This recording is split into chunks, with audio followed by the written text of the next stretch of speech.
मेरी चाची की कहानी। मेरी चाची रोज़ाना पता नहीं कहाँ जाती हैं और जब लौट कर आती हैं तो बहुत थकी हुई और पसीने में भीगी हुई रहती हैं। उनके पास चलने की भी दम नहीं होता है।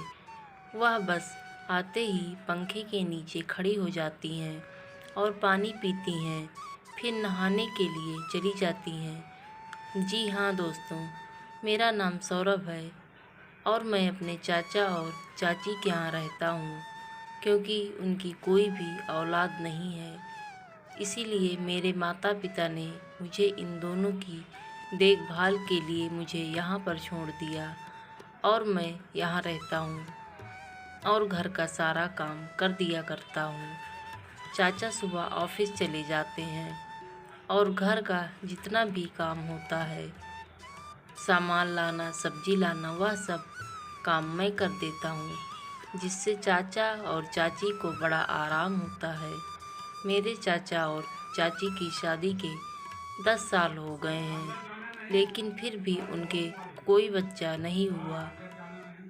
इसीलिए चाचा रोज़ रात को चाची को बहुत बुरा भला कहते हैं और उनके ऊपर बहुत चिल्लाते हैं। मेरी चाची सुनकर बहुत रोती है। हर रात को दोनों के बीच बहुत लड़ाई झगड़ा होता है। मुझे अपनी चाची के ऊपर बहुत तरस आता है। मैं उनके लिए कुछ भी नहीं कर पाता हूँ। एक दिन मैंने देखा, चाचा जैसे ही ऑफिस चले गए, चाची तैयार होकर कहीं जाने लगी और मुझसे कहा कि सौरभ दरवाज़ा बंद कर लो, मुझे आने में थोड़ी देर होगी। और जब बहुत देर बाद वो आई तो थकी हुई थी और पसीने से लथपथ थी और ठीक से चल भी नहीं पा रही थी। मैंने उनसे पूछा कि क्या हुआ चाची, लेकिन मुझे बताने से इनकार कर दिया।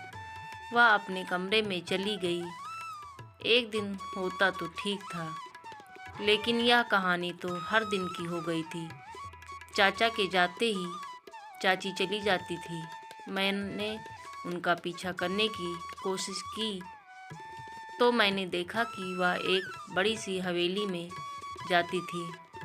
फिर मेरी हिम्मत नहीं हुई अंदर जाने की। मैं बाहर से ही देखकर वापस घर की तरफ भाग गया। ऐसा कई दिनों तक चलता रहा। मुझे बहुत गुस्सा आ रहा था और दिल में एक वो भी था कि आखिर वह उस बंगले में जाकर क्या करती है जो इतना थक जाती है। मैंने एक दिन सोचा क्यों ना यह बात चाचा को बता दी जाए, लेकिन मैंने सोचा चाचा बहुत गुस्सा करेंगे और चाची को घर से भगा देंगे। इसीलिए मैंने चाचा से यह बात नहीं बताई और अगले दिन मैंने चाची को पीछा किया और सोचा कि आज तो मैं यह पता करके रहूँगा कि आखिर चाची उस हवेली में जाकर करती क्या है।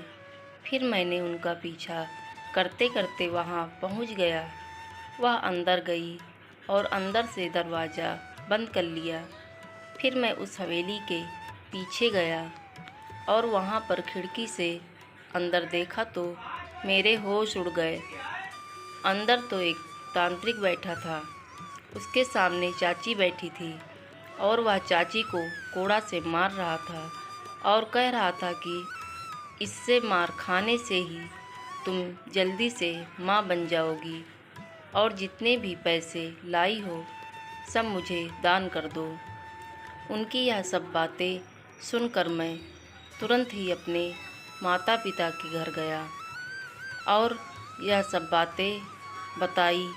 मेरी मम्मी ने चाची को समझाया, यह सब ढोंग मत करो, तुमको हम लोग एक अच्छे डॉक्टर के दिखाएंगे। और फिर मेरी मम्मी ने मेरे चाचा और चाची को ले जाकर एक बढ़िया डॉक्टर को दिखाया। डॉक्टर ने कहा ज़्यादा घबराने की ज़रूरत नहीं है, यह छोटी सी दिक्कत है। अगर आप 1 महीने तक मेडिसिन खाएंगे तो देख लेना आपको बहुत जल्दी फ़ायदा होगा। और जो डॉक्टर ने कहा था वही हुआ। उनको जल्द ही एक बच्चा हो गया। चाचा और चाची बहुत खुश थे। उनको देखकर आज सौरभ भी बहुत खुश था। आज सौरभ की सूझबूझ के कारण ही उन दोनों को एक नई ज़िंदगी मिल गई थी। दोस्तों, ऐसी वीडियो देखने के लिए मेरे चैनल को सब्सक्राइब करें। Thank you for watching.